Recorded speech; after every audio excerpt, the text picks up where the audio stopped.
พระองค์ท่านคือสมเด็จพระราชินีท่านนั้นได้ทรงมีพระสุขภาพพลามัยอันแข็งแรงมีพระเกษมสำราญทรงมีพระชนมายุยิ่งยืนนานได้100 ขวบเข้าพระพรรษายิ่งขึ้นไปเอาละต่อไปญาติโยมตั้งใจไหว้พระรัตนตรัยเนอะอะระหังสัมมาสัมพุทโธภควาพระผู้มีพระภาคเจ้าเป็นพระอรหันต์ดับเพลิงกิเลสเพลิงทุกข์สิ้นเชิงตรัสรู้ชอบได้โดยพระองค์เองพุทธังภควันตังอภิวาเทมิข้าพเจ้าอภิวาทพระผู้มีพระภาคเจ้าผู้รู้ผู้ตื่นผู้เบิกบานกราบพระพุทธสวากขาโตภควตาธัมโมพระธรรมเป็นธรรมที่พระผู้มีพระภาคเจ้าตรัสไว้ดีแล้วธัมมังนัมมัสสามิข้าพเจ้านมัสการพระธรรมกราบพระธรรมสุปฏิปันโนภควโตสาวกสังโฆพระสงฆ์สาวกของพระผู้มีพระภาคเจ้าปฏิบัติดีแล้วสังฆังนัมมามิข้าพเจ้านอบน้อมพระสงฆ์กราบพระสงฆ์นะโมตัสสะภะคะวะโตขอนอบน้อมแด่พระผู้มีพระภาคเจ้าพระองค์นั้นอะระหะโตซึ่งเป็นผู้ไกลจากกิเลสสัมมาสัมพุทธัสสะตรัสรู้ชอบได้โดยพระองค์เองนะโมตัสสะภะคะวะโตขอนอบน้อมแด่พระผู้มีพระภาคเจ้าพระองค์นั้นอะระหะโตซึ่งเป็นผู้ไกลจากกิเลสสัมมาสัมพุทธัสสะตรัสรู้ชอบได้โดยพระองค์เองนะโมตัสสะภะคะวะโตขอนอบน้อมแด่พระผู้มีพระภาคเจ้าพระองค์นั้นอะระหะโตซึ่งเป็นผู้ไกลจากกิเลสสัมมาสัมพุทธัสสะตรัสรู้ชอบได้โดยพระองค์เองนะโมตัสสะภะคะวะโตขอนอบน้อมแด่พระผู้มีพระภาคเจ้าพระองค์นั้นอะระหะโตซึ่งเป็นผู้ไกลจากกิเลสสัมมาสัมพุทธัสสะตรัสรู้ชอบได้โดยพระองค์เองพุทธังสรณังคัจฉามิธัมมังสรณังคัจฉามิสังฆังสรณังคัจฉามิทุติยัมปิพุทธังสรณังคัจฉามิทุติยัมปิธัมมังสรณังคัจฉามิทุติยัมปิสังฆังสรณังคัจฉามิตติยัมปิพุทธังสรณังคัจฉามิตติยัมปิธัมมังสรณังคัจฉามิตติยัมปิสังฆังสรณังคัจฉามิอิติปิโสภะคะวะอะระหังสัมมาสัมพุทโธวิชชาจารณะสัมปันโนสุขโตโลกวิทูอนุตตโรปุ ริสธรรมสารถิสัทธาเทวมนุสสานังพุทโธภควะเตสวากขาโตภควตาธัมโมสันติติโกอาคาลิโกเอหิปัสสิโกโอปัญญิโกปัจจตังเวทิตาโพวินยูอิติสุปฏิปันโนภควโตสาวกสังโฆอุชุปฏิปันโนภควโตสาวกสังโฆยะยะปฏิปันโนภควโตสาวกสังโฆสามิจิปฏิปันโนภควโตสาวกสังโฆยะติตังจัตตาริปุริสยุคานิอัตถปุริสปุคัลลาเอสะภะคะวะโตสาวกสังโฆอาหุนยโยปาหุนยโยทักขินยโยอัญชลิกรณิโยอนุตตลังปุญญเกตังโลกัสสาติ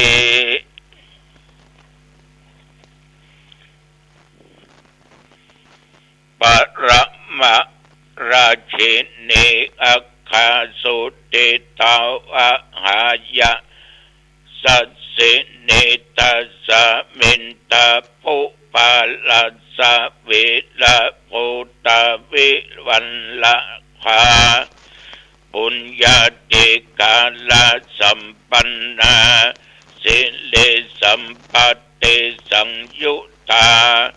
วินิตัตตาสุวิกันตาสัพพะกัปปะวิลาสิเนนานาเวทิมหิพยัตตาจาปุญญาติวินายัญยุกาสังเวทาเนจาอุกัฏฐาปาคุญเยนะสัมมปิตาสัมมาสุภาวิตารักขาปรเมนทังคารักขิกาทันละอาปติสุสังยุตตาปฏิปทาวิเศษโตสัสสิวะโอสติมัทเถสัพพเทววิโลจติรัตนัตตยานุภาเวนะอัคคัญญาปุญญเตชะสาสุทิตาลาชินิเศรษฐาสุทาวิมละลักขณาอายุอาทิกิธรรมเมหิอุตตริมปิปวัตตโตสัพพสิริจะปิญโยโสสัพพานิมังคลานิจาสัพพากิติจะปิญโยโสสังวัตตันตุอภิขนังตัสสะเตชะนุภานุภาโวจาอุราละโตปวัตตโตสัพเพมะอิติกาเทวาอภิปาเลนตุนังสัทธาภวตุสัพพมังคลังรักขันตุสัพพเทวตาสัพพพุทธานุภาเวนะสัทธาโสติภวันตุเตภวตุสัพพมังคลังรักขันตุสัพพเทวตาสัพพธรรมานุภาเวนะสัทธาโสติภวันตุเตภวตุสัพพมังคลังรักขันตุสัพพเทวตาสัพพสังฆานุภาเวนะสัทธาโสติภวันตุเตโดยคำสัตย์คำกล่าววาจานี้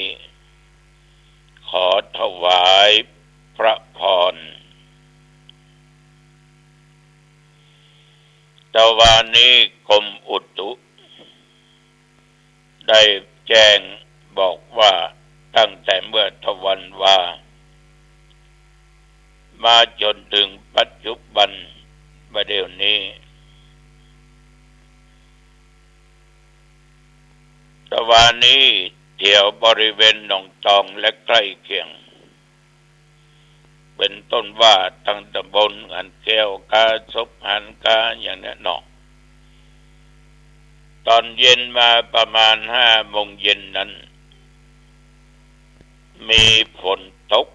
หนักน้ำจนเปลือในขวงวัดตามข้างทางถนนหนทางมีกระน้ำฝน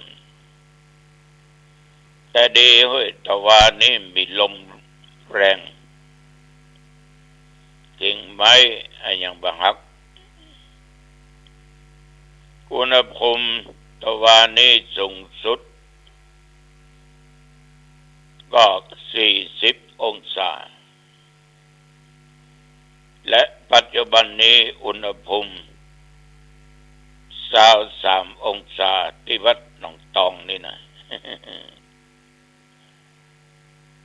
แต่ว่ากินข้าวง่ายแล้วก่อนที่จะออกจากวัดก็ได้มียมมงคลยมกัลยาบุญศรีวงทองร้านศรีวงทองสันปะตองมันมีศรัทธาเจตนามาบริจาคยตุปัจจัยสมทบในการสร้างพุทธมณฑลของคณะสงฆ์จังหวัดเชียงใหม่สร้างกันที่อำเภอดอยหล่อในเนื้อที่190 ไร่กว่าเล็กน้อยคุณโยมมงคลคุณโยมกัลยาบุญศรีวงทองนั้นมาครั้งหนึ่งไม่พบอาตมาภาพแต่ด้วยจิตศรัทธาอันแรงกล้าจึงกลับมาเจอจนได้การกระทำบุญครั้งนี้นอกจากร่วมสร้างพุทธมณฑลก็จักอุทิศส่วนบุญกุศลไปหาพ่อเอี่ยมเฮงแซ่เตียแม่ทองดีแซ่ไหลก็ขอหน้าบุญกินบุญทานไปลอดถึงตึงนำเอาทั้ง2 ท่านนั้นไปสู่ทางสุคติไปเกิดเทวโลกพรหมโลกด้วยจิมขอบคุณนักเน้อก็มงคลแม่กัลยาบุญศรีวงทองต่อจากนั้นอาตมาภาพก็ออกจากวัดไปงานส่งน้ำธาตุของวัดปทุมสลารามหรือวัดหนองบัววัดเจ้าคณะตำบลหนองตองเขต 2พบปะญาติโยมปันแห่ต้นขวดทานกันเป็นเส้นเป็นสายกองสนั่นปันปื้น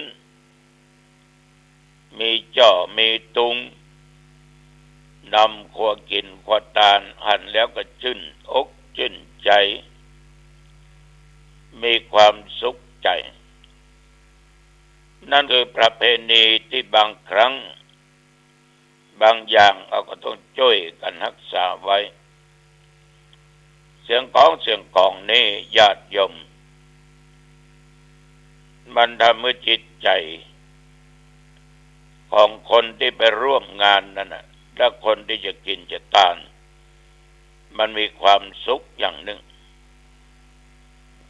แต่น่าเสียดายเด้อก็ออกไม่ออกไปถามทุเจ้ากูวัดกูว่ามีกักกองมีกะแสมีเครื่องแห่ทุกชนิดกองมงซึ่งกองเอวกองจิ้มบ้อมกองสะบัดใจ มีเกือบกู้วัดกู้ว่าแต่ว่าไม่มีใครแห่โอ้น่าเสียดายน่าเสียดายแต่ว่าละอ่อนที่แห่เป็นละอ่อนจากโรงเรียนห่างดงรัฐราชเป็นโรงเรียนประจำอำเภอท่านเจ้าคณะตำบลได้ขอความร่วมมือจากโรงเรียนแห่ตึงกองสะบัดใจแห่ตึงกองกิมบ้อมหลายอย่างหลายประการญาติโยมทั้งหลายเมื่อถึงเวลาก็มีการกระทำศาสนพิธีไหว้พระสวดมนต์สืบชะตาเดี๋ยวก็ถวายวัตถุปัจจัยทายธรรมเมื่อปอนเรียบร้อยแต่ว่ามีการมอบการตั้งเจ้าอาวาสวัดพฤกษารามป่าเป้าเดี๋ยวนี้ต้องว่าพระธิการอ้ายละ เมื่อก่อนนั้นห้องตุอ้ายตุอ้ายเดี๋ยวพระธิการอ้ายเป็นเจ้าอาวาสเต็มตัวที่วัดพฤกษารามฉันเพลกันเรียบร้อยธรรมาภาพพร้อมกับรองและสาธุเจ้า2 ตน 3 ตนต้องเดินทางไปวัดนิรภาหรือแม่คณินเหนือแม่กับสมึงนะจากวัดแม่คณินเหนือเนี่ยไปอำเภอสมึง9 กิโลแต่จากหนองตองไปนี่เกือบ35-36 กิโลเกือบ40 กิโลญาติโยมก็เดินทางไปถึงที่นั่นเวลาบ่ายโมงกว่าเล็กน้อยโอ้ถึงทางจะไกลต้องลง7 พับแต่ด้วยแรงศรัทธาบารมีของตุลุงพินหรือว่าอดีตเจ้าอาวาสของวัดแม่คณินเหนือนี้ถึงจะบวชเฒ่าบวชแก่มีครอบครัวเรียบร้อยเจ้าก็ยังเป็นที่เคารพนับถือของญาติของโยมท่านทั้งหลายคนไปกันมากถึงไม่ยิงถึงปัจจัยถึงหนุ่มถึงเฒ่าก็ถึงเวลาก็ไหว้พระสมทานรับศีลพระสงฆ์ประกอบสวดพุทธมนต์ธรรมนิยามสูตรเรื่องการสวดมนต์เนี่ยญาติโยมบอกนะโยมทั้งหูถ้างานใดเกี่ยวกับงานอวมงคลงานปรารภเรื่องเกี่ยวกับการตายสมมุติว่าโยมจะทานไปหาคนนั่นทานไปหาคนนี้ถ้าจะนิมนต์ตัวเจ้าสวดก็ต้องแจ้งบอกว่านิมนต์พระคุณเจ้าสวดพุทธมนต์มาติกาบังสกุลก็ได้เพราะเกี่ยวกับเรื่องของตายหรือศพมีบ้านตัวเจ้าไปสวดอภิธรรมหรือเน้นไปสวดนั่นคือสวดพุทธมนต์ถ้าเป็นงานมงคลขึ้นบ้านใหม่แต่งงานสืบอุลาจัตตางานบ้านงานวัดฉลองนั้นฉลองนี้ใช้คำว่าเจริญพุทธมนต์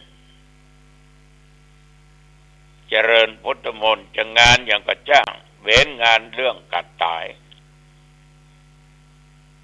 โยมขึ้นบ้านใหม่ก็นิมนต์พระเจ้าไปเจริญพุทธมนต์สืบชะตาเหล่านี้เป็นต้นแต่ว่านี่พระสงฆ์สวดพุทธมนต์เสร็จมคณายกโอกาสเว้นทานถวายปัจจัยทายธรรมแด่พระสงฆ์อนุโมทนาวิมลพระสงฆ์มาที่เปิ้นประชุมเพลิงตั้งปราสาทราคาประมาณ 5-6 หมื่นบาทพอดีก็เริ่มบางผ้าไตรบังสุกุลทั้งไตรปิดทั้งไตรเปิดญาติโยมหลายท่านข้องใจคนบ้านเราจะมีไตรปิดไตรเปิดได้ก่อนถ้าพร้อมก็ได้ไม่มีปัญหาแต่อย่าเอามากจนเกินไปแต่ถ้ามีก็ไม่ว่ากันสุดแต่กำลังบางแห่งบางที่กระพาบางสกุลเนี่ยมีไป7-80 ผืนแต่ได้จริงนะเอาง่ายๆเอาครบกับตุเจ้าก็ได้ตุเจ้า6ก็6 ผืนตุเจ้า8ก็8 ผืน4ก็4 ผืนหรือไม่เน้นจะเผื่อเน้นไปต้อยก็ได้ผิดที่เอามากนั้นเพราะเหตุว่าญาติโยมมีคนที่เคารพนับถือกันนักคุ้นเคยกันนัก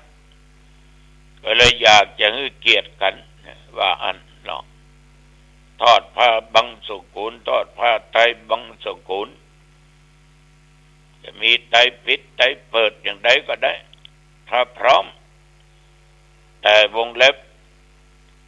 ต้องจัดหาซื้อเองนะในยุคปัจจุบันมันก็ยังว่าวนไปเวียนมาเวียนไปวนมามีครั้งหนึ่งอาตมาไปดีไข้หัวงานศพอาตมาก็เอาผ้าไตรไปร่วมทำบุญไปส่งศพพิจารณาผ้าไตรก็ได้ของตัวเก่าเอาไปหอมศพตัวเจ้ายังได้ของตัวเก่า5 เตื้อแปลกดีเหมือนกันเนาะฉะนั้นถึงเวลาเผาก็วางดอกไม้จันทร์กันก็เผากันแต่มาต้องกลับมาทางเหนือเขานี่มันจะมีเรื่องเกี่ยวกับเวลาไผ่ตาย3 วัน 7 วันแล้วแต่ท้องถิ่นแล้วแต่ที่อันที่นี้น้องตองนี่3 วันเก็บกระดูกบางที่ก็ลวดสวดเอาว่าสังฆะก็คือต้องการสิ่งที่เป็นมังคละเป็นมงคลเกิดขึ้นกับบ้านกับจองแต่ว่าเช่นเดียวกันก็ไปเจริญพุทธมนต์ไปได้สวดพุทธมนต์ท่านทั้งหลาย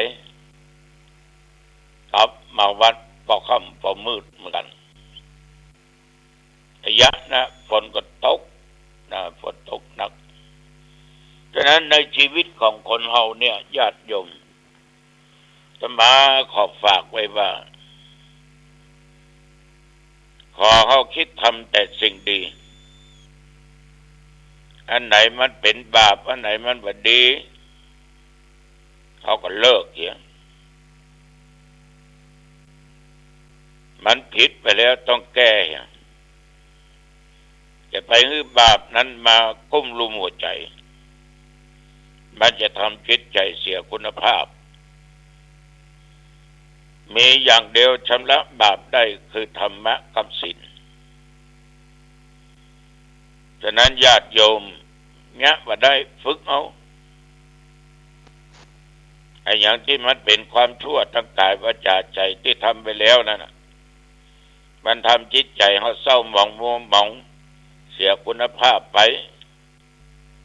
พยายามละทิ้งมันไปให้ได้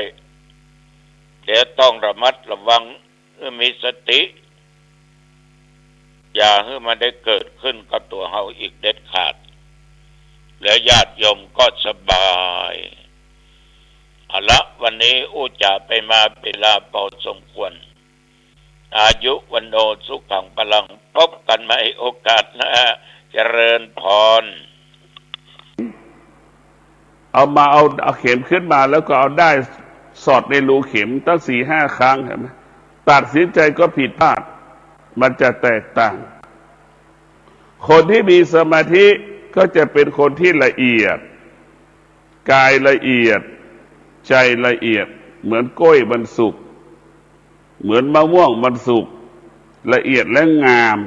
ละเอียดและงดงามเห็นไหมคนที่มีแต่ความคิดเป็นคนที่หยาบ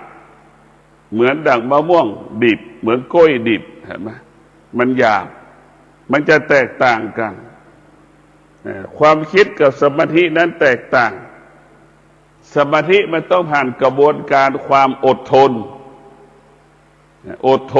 ทนเหมือนเราเอาเม็ดข้าวเปลือกไปหว่านเป็นต้นกล้าจากต้นกล้าแล้วก็ถอนออกไปปลูกเป็นต้นข้าวจากต้นข้าวมันสูงออกข้าวเป็นรวง